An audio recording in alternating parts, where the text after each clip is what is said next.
Look for planetary scarring is 7 miles below the surface of the Pacific Ocean.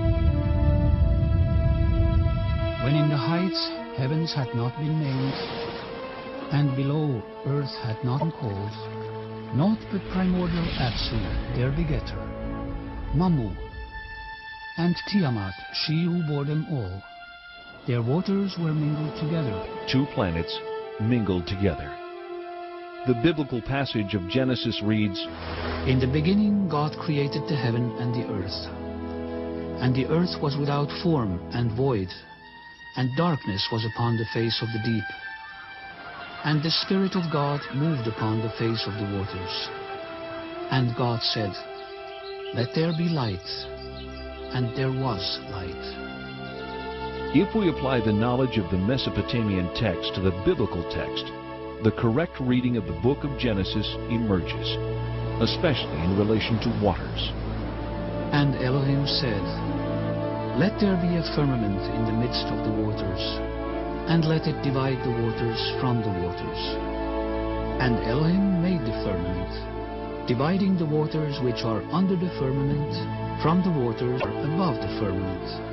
And Elohim called the firmament heaven. Upper waters? Lower waters? What does the Bible mean by this? The Sumerians describe Uranus and Neptune as watery planets. What are the conclusions of modern science? In 1979, 1980, and 1981, Pioneer and Voyager visit Jupiter and Saturn with their many moons. During these missions, water is discovered virtually everywhere, as ice on the surface, and as water below the surface. The Sumerians' ancient claim of water on Jupiter's moons Io and Europa is proven. The Sumerian records indicate water on Enceladus and Tethys, 2 of the moons of Saturn, and in that planet's spectacular rings. The findings of NASA confirm these ancient Sumerian assertions, giving further credence and clarity to the biblical quote, waters above the firmament. Halley's Comet travels through space, itself a spectacular confirmation of the biblical claim, waters above the firmament. Nearly 4 billion years old, with a core half the size of Manhattan Island, this mystic traveler throws off water at the rate of 30 to 70 tons a second, with enough mass to continue its purge for thousands. Was ancient man aware of this spectral vision?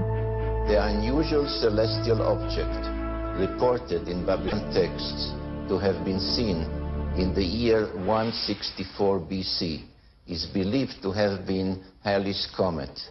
Significantly, it was considered the scepter star of Israel. In the Bible, the book of Numbers records, I see it, though not now. I behold it, though it is not near. A star of Jacob did course. The scepter of Israel did arise. Halley's Comet and its lights are truly the messengers of Genesis. When the 19th century astronomer Schiaparelli announced that he had seen canals on Mars, he was ridiculed. So too was the respected American astronomer Lowell in 1916. When NASA's unmanned spacecraft visits Mars in the 70s and again in the 90s, ample evidence of water in that planet's past is revealed. Images from expeditions to Venus and Mars exhibit visual evidence of sea, lake, and riverbeds characteristic of the biblical reference, waters above the firmament. Even Mercury, so close to the Sun, seems to have had a watery past, yet maintaining ice at its polar caps. The NASA report reads, quote, we are forced to no other conclusion but that we are seeing the effects of water on Mars, unquote. And, quote, Mars once had enough water to form a layer several meters deep over the whole surface of the planet, unquote. What we previously believed to be a dry and barren planet unexpectedly emerges as a planet where water once existed in abundance. Mars joins Venus, Mercury, the Earth, and most recently the Earth's moon in corroborating the Sumerian concept of water below the firmament. Of all the mysteries, the greatest is the riddle of life itself. How did it begin? From what corner of the universe did the first emanations of existence arise? Was the seed of life carried to Earth from the planet Nibiru? There has been a blending of biologists on one hand and planetary astronomers on the other in the origin of life. Because the same questions about how it originated on Earth also would apply to Mars or some other solar system. And just as they really can't explain how life originated on Earth, they don't really know how it originated elsewhere. Contemporary scientific thinking cautiously asserts that life arrives on Earth when certain chemical substances crash into the surface aboard a stray comet early in our planet's history. What we are trying to find out in the meteorites is to see whether there are any of these molecules related to life. There are certain molecules like the amino acids which may be described as building blocks of life. Directed panspermia, another scientific theory, suggests that life on Earth is seeded by a race of beings from outside the planet, not by chance, but as the deliberate activity of an otherworldly society. The Bible suggests that the creation of humankind comes at the end of a long list. All the fishes of the sea, and all the fowl that fly the skies, and all the animals that fill the earth, and all the creeping things that crawl upon the earth. It was only then that Elohim created the Adam. In the last few pages of the story of creation, the Sumerians point to the Anunnaki as the creators of mankind, our own benefactors of life. According to Sumerian text, the Anunnaki, in advance of landing 445,000 years ago, sent androids to scout the Earth. 150,000 years later, the Anunnaki themselves arrive and create humankind. How was Adam created?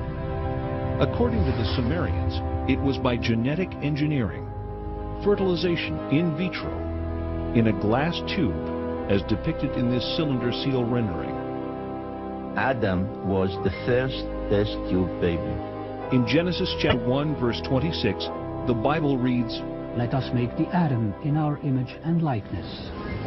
But why?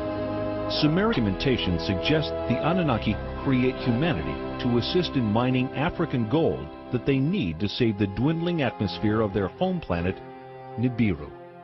Judaism, Christianity, and Islam, the three great Western traditions, religious traditions, are all founded on the idea that there's something special about human beings. We did here accidentally, so we're not just some consequence of billions of years of pointless accidental permutations of life forms. No, we were created in the image of God. The creation really is about the process of our salvation.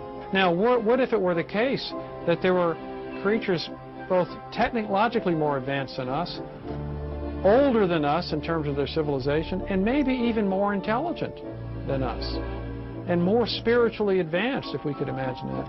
Then would this cause the creation story